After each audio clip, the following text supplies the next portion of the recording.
showing me this morning. Anna is an apprentice here and a real inspiration for all young people, but particularly women who want to come in and be apprentices. So thank you very much, Anna, and good morning to all of you. Thank you very much for being here this morning. Thank you for sharing with me the work that you're doing here, some of which we can see right behind us, because this is a legendary governed shipyard, and it's really good to be able to be here in this massive space and to be back on the climb. And as you may have seen, a couple of months ago, just after dawn on a drizzly morning, if you can believe it, I took a boat out onto the Firth to meet one of our Vanguard's class submarines as it came back off patrol. And it was a record-breaking patrol. We boarded the SARC that had just surfaced, been at sea, maintaining our continuous at-sea deterrent for months on end, a really long ship, and met what was quite a remarkable crew. And I'll remember that day for the rest of my life, because it was very clear to me that there is no greater duty than the one that they carry, no task more vital. Our security, NATO's security, depends on them. And I had the privilege of being shown around and talked to many teams on the SARC. Saw them rushing to their battle stations to conduct firing drill.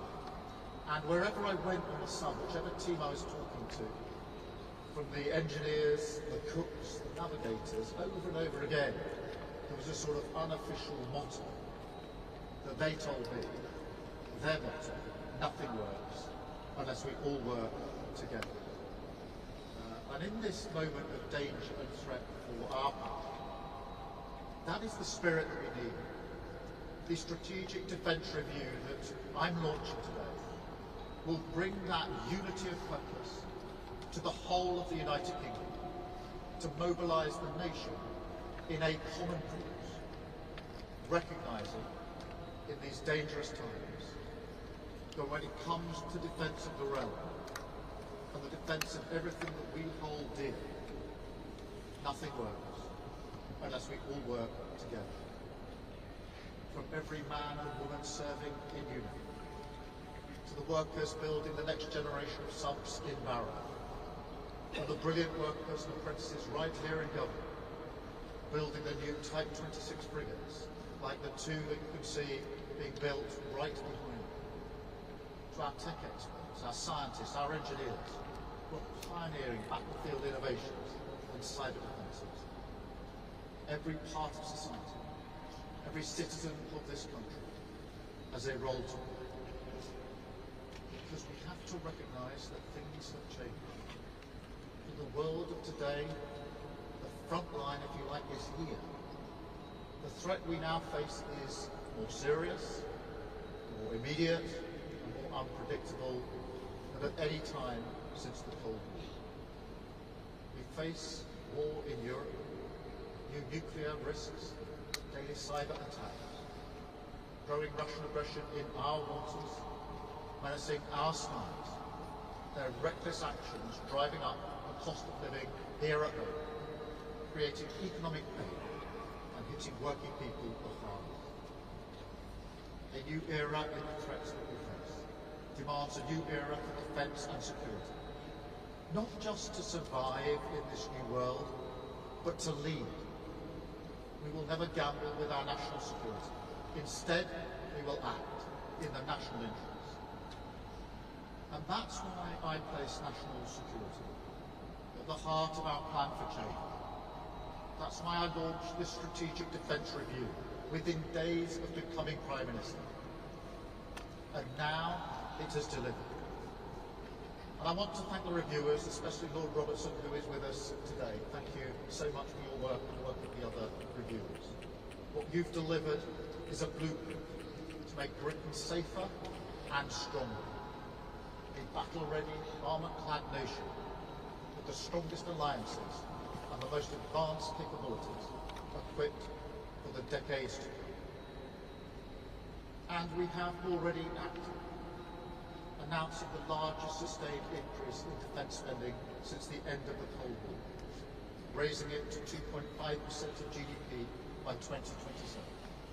setting the ambition to hit 3% in the next Parliament, subject to economic and fiscal conditions.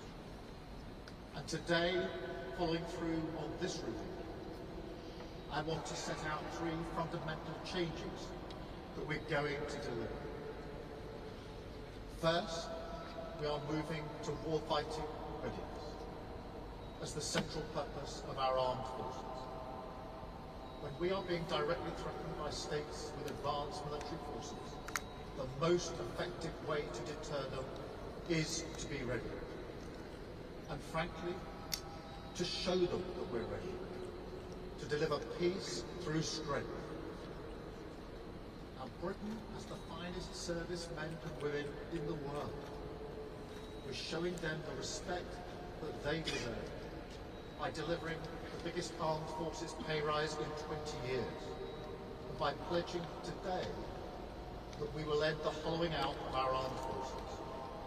We'll build a fighting force that is more integrated, more ready, more lethal than ever, backed by a stronger strategic reserve, fully trained and ready to mobilise at any time. Second, everything we do will add to the strength of NATO. As we step up to take greater responsibility for our collective defence, the NATO alliance means something profound. That we will never fight alone. It is a fundamental source of our strategic strength.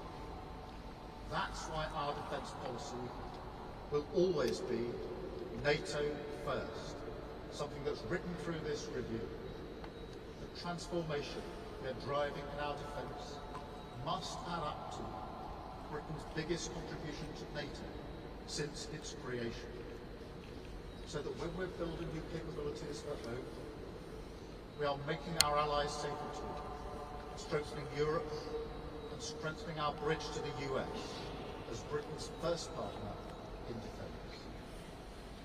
Third, we will innovate and accelerate innovation at a wartime pace, so we can meet the threats of today and of tomorrow as the fastest innovator in NATO.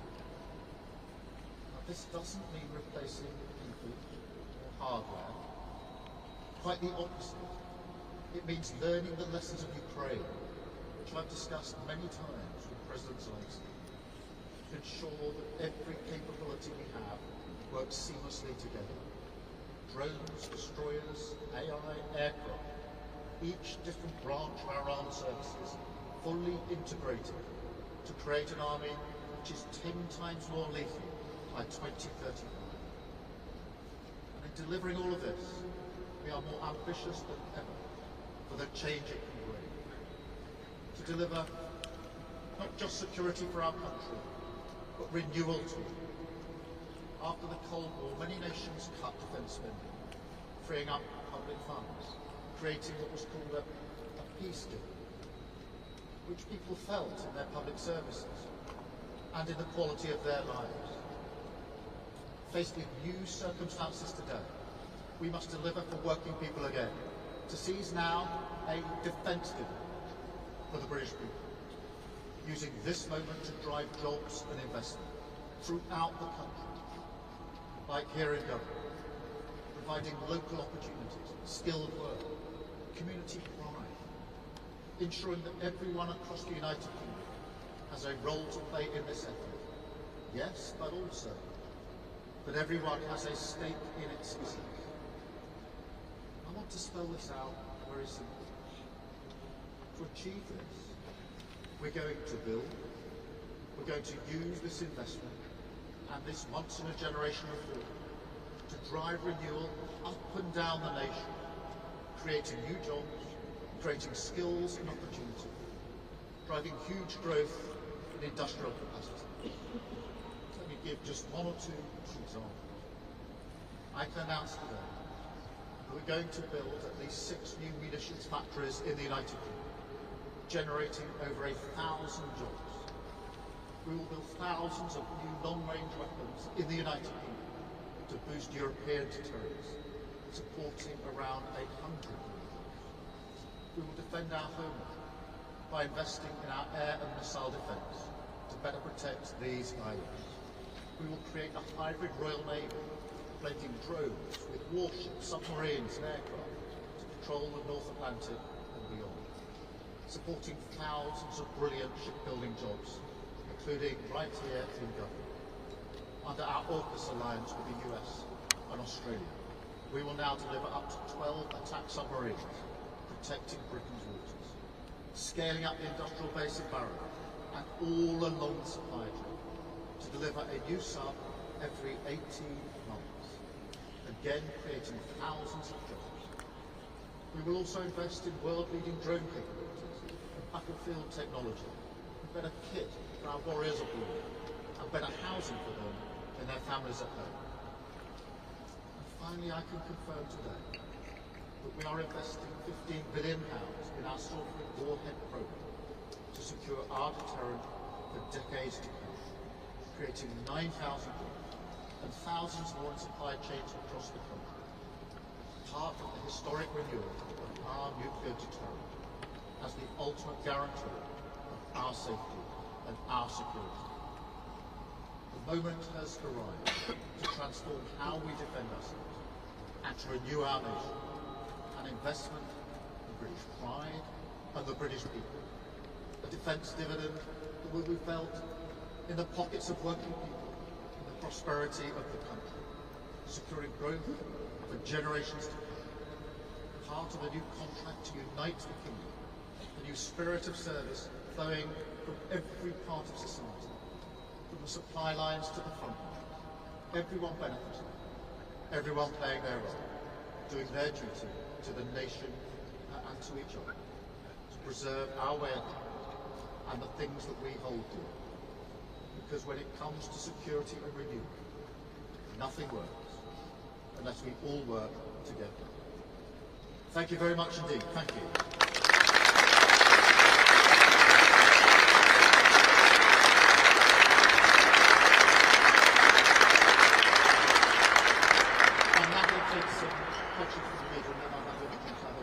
To some of you. Chris Mason from BBC first, please. Chris. Thank you, Prime Minister. Chris Mason, BBC News. Prime Minister, you're sounding a bit shaky on the funding of all of this into the next decade. Can you unequivocally say today that this will definitely be delivered? Look into people's eyes and say, yes, this will be delivered.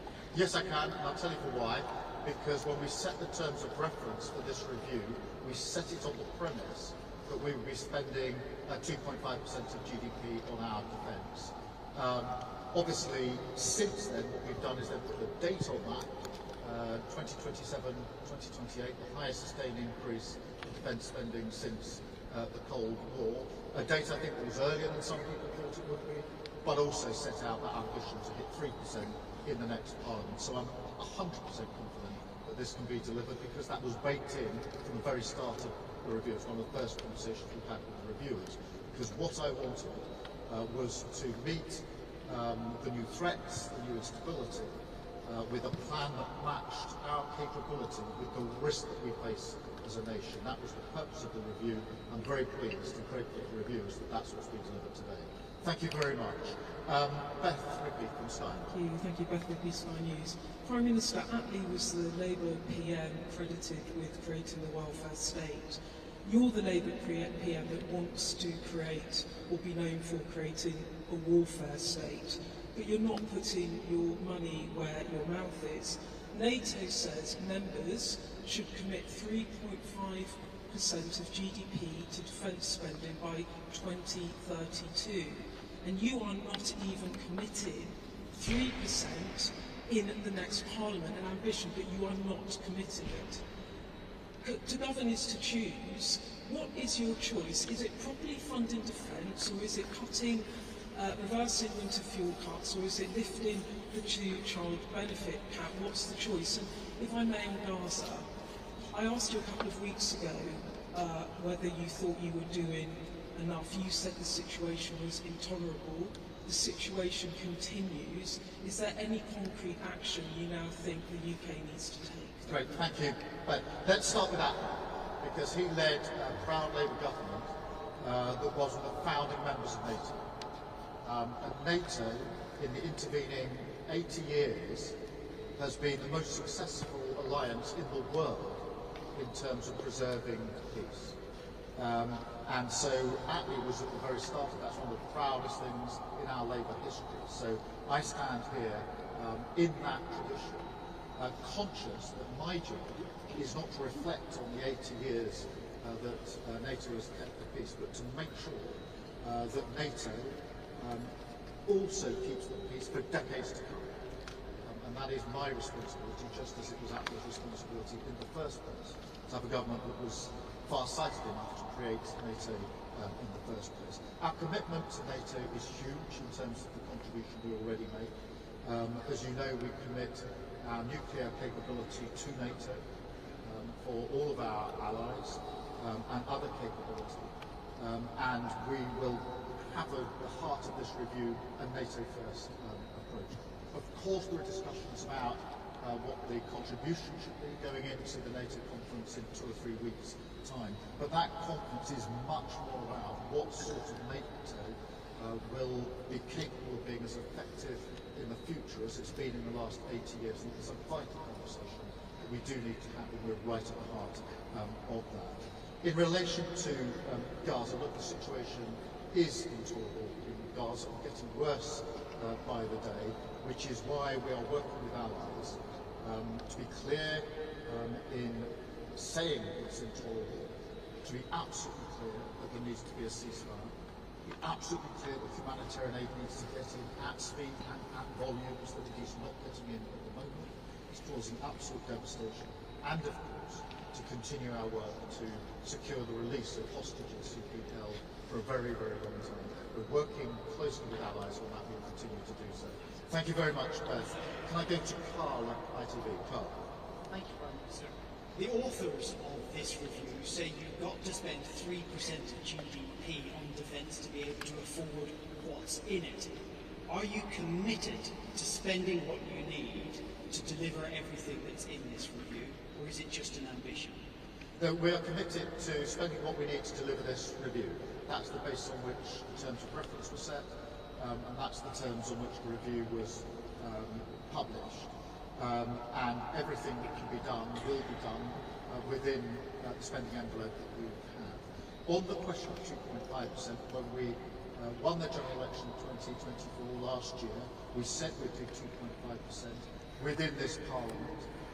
As the circumstances dictated, we then brought that forward to 2027. So you can see the way I work, which is being clarity about what we want to achieve, putting in the date when we know exactly how we can achieve it. The same with the 3%. That is what we want to achieve because of the different world that we live in. But I'm not going to put arbitrary dates on that percentage. We will do that as we did with 2.5, in a work-through way to deliver the capability that we need under this review. Thank you very much, Carl. Catherine from GB News. To GB News. There are warnings from Germany that Russia could invade a NATO ally as soon as in the next 4 years. You haven't even committed to get to 3% in the next 9 years. Lord Richard Dannett this morning said that this is simply not going to cut the mustard. One of your favourite phrases, going further and faster. Shouldn't you be going further and faster on this now? And linked to that, part of keeping British people safe is border security. You scrapped the Rwanda deterrent. You promised to smash the gangs who are clearly running rings around us. Crossings are up 42% this year compared to last. Aren't you failing to keep us safe in the English Channel?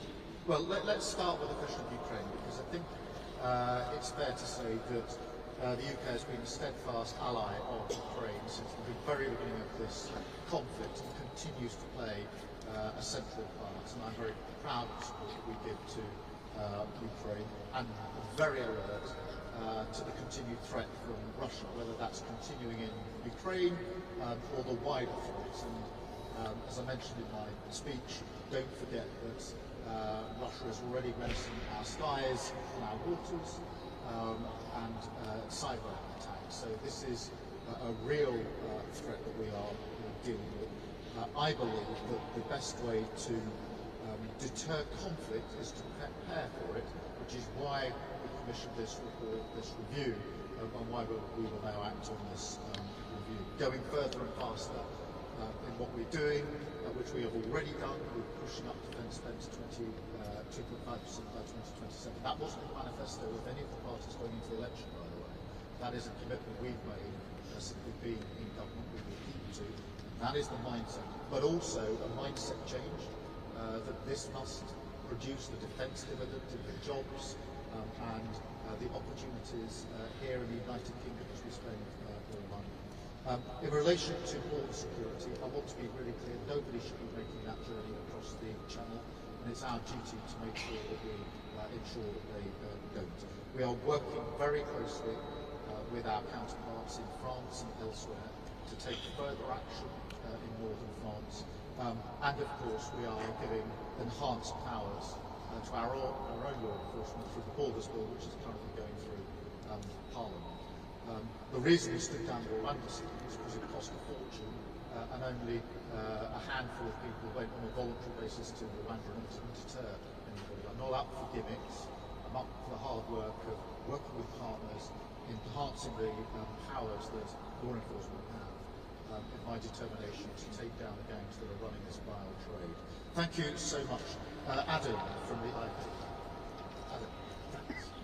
Prime Minister, what's your message to voters who may be worried this extra defence spending will mean less money for their priorities, the NHS, public services, and will it mean further cost of welfare in years ahead? Let me take that in 3 stages. The first is to remind us all that conflict in Europe has a massive direct impact here in the United Kingdom. And therefore, if you take the conflict in Ukraine, it is obvious it's had an impact on prices, on the cost of living in this country. So there is no argument that somehow avoiding talking about conflict will help our economy here. It won't, it will make it worse.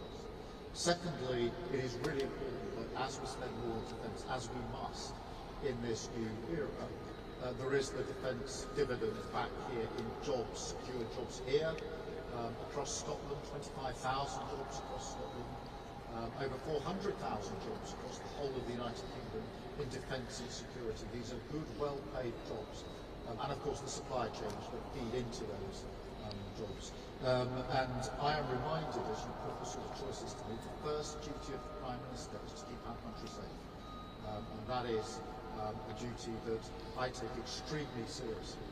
There's a huge cost of not keeping your country safe and security. That's a cost I'm not prepared to inflict on people of this country. Thank you so much. And then I've got Kieran from the Guardian. Thank you. Kieran Stacey from The Guardian. Just to follow up on Adam's question, you say you can't say yet how you will fund the 3% ambition in the next Parliament. Can you at least rule out going back to the aid budget for that extra cash? Well, look, on the aid budget, it was a difficult decision that we had to take in order to get to 2.5%. And I'm absolutely clear that in the meantime we have to ensure that we do other work on aid, working with other countries, other institutions to pull levers to trigger the money that we need for aid. But the best way to pay for increase in any public spending is to grow our economy, and that is the focus when it comes to defence or any other spending, wealth creation, and that's why I'm pleased that because of the decisions that we took with the budget, which were tough but were right, we have been able to stabilise the economy. We've now got growth, the last figures at 0.7%, higher than most people thought, 4 interest rate cuts in a row, wages going up faster than prices, and of course we've built the stability and the confidence to deliver 3 trade deals with India, the US and the EU, which other governments talked about, but we delivered, which will again have their own dividends. So here in Scotland, for example, when it comes to whisky, the deal that we've done with India is hugely important. And so that is the way in which we will proceed. Thank you, Kieran. Now I'm going to Scotland. I think I'm starting with Lindsay from BBC Scotland. Lindsay. Thank you, Prime Minister. You want to spend billions more on defence, including 15 billion more on nuclear weapons, but not very far from here in Hamilton, your party is fighting a by-election. Voters there are telling us they're angry at your government over cuts to winter fuel, over welfare cuts. They're very anxious about the cost of living. Isn't it the case that your priorities don't match those of the public? And secondly, just if I may, you mentioned the defence dividend and a further 25,000 jobs for Scotland. Can you outline when those jobs will actually be delivered? Well, let me deal with your central challenge, because I think that security and safety of everyone in Scotland is paramount, is absolutely paramount. And I can't imagine anybody who seriously wants to be Prime Minister of this country coming to Scotland and saying that the first priority is not the safety and security of Scotland. Just consider the consequences of somebody as Prime Minister saying. And remind ourselves that at this time of renewed threat and instability across Europe, the SNP's position is to get rid of our nuclear deterrent, the single most important part of our capability that has kept Scotland and the United Kingdom safe for many, many years. And at this moment, they renew their pledge to get rid of our nuclear deterrent. Imagine the effect that would have on the safety and security of the United Kingdom and of Scotland. And they go to reform. They want to spend tens of billions of pounds, but won't say where the money's going. Completely unfunded, uncosted. That is what Liz Truss did. That's what blew up the economy. That's what led to the infliction of harm on working people in Scotland, whether it's their mortgage, their prices. I'm not prepared ever to let that be inflicted on Scotland, ever again. And that's why I'm absolutely clear in my priorities, which is the safety and security of everybody in Scotland, and making sure that we never have a prospect in Scotland again of a Westminster government that blows up their finances. Thank you very much. I've got Paris from STV. Prime Minister, if you're so confident of the case you just made, why aren't you going to Hamilton to make that case directly to those voters? Is it because you're afraid that you'll lose to parties that, as you say, don't support nuclear weapons? Well, my firm belief is only Labour can beat the SNP in Hamilton. My firm belief is that my job as Prime Minister is to deliver for the whole of Scotland, including Hamilton, and everybody involved in that by-election.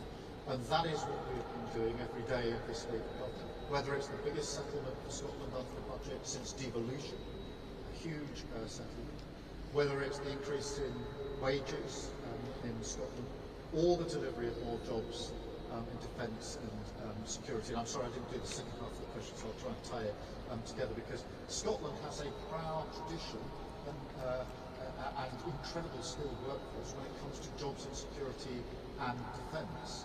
I want to make sure that those jobs are maintained, thrive, and there's more jobs to come, which will happen under the work that we're doing under this review and the increase in defence spending. Scotland contributes hugely to our defence industry. We're very grateful for working with Scotland and Scottish working people, including everybody here in what they contribute. And I want to see more of that, because that is good for the defence and security of Scotland and the United Kingdom. It is good for working people who will have good, well-paid jobs that will then help them and their families and their communities. Thank you very much. And then I think I've got Connor next from the Scottish Sun. From the Scottish Sun, thanks, Prime Minister. As mentioned, Nigel Farage is in Scotland today as well, and on the campaign trail for the Hamilton by-election, as is John Swinney. If Labour lose to both the SNP and Reform on Thursday, which is what bookmakers think will happen, that's less than a year from the Scottish Parliament elections. Doesn't it mean that that's the beginning of the end for Scottish Labour, Anna Sala and you? And if I can go back to defence briefly as well, can I ask whether you fear Russia could really cause an internet blackout and power outages in the UK by targeting underwater cables and bring the country to a standstill? And are you doing enough to stop that? Look, only Labour can beat the SNP, and we need to be really clear as we go into the final stages of the campaign in relation to that. We're very clear in our campaign on that. In relation to Russia, look, the threats from Russia take different forms, and we are prepared, and we have to be prepared for all of them. We've seen the threats to our air and to our water, to cyber, and of course the threats that we see to cabling. In different parts of the world, the threats are absolutely clear, and we're working, as you would expect, with allies to ensure that we can protect all of our infrastructure and all of our capabilities. Thank you very much. I've got Justin, I think, from the Courier, Press and Journal. Thanks, Prime Minister. Can I ask how today's announcement will benefit workers in Rosyth and the wider Fife area? And can I also ask how this review will help tackle Russian aggression in the far north?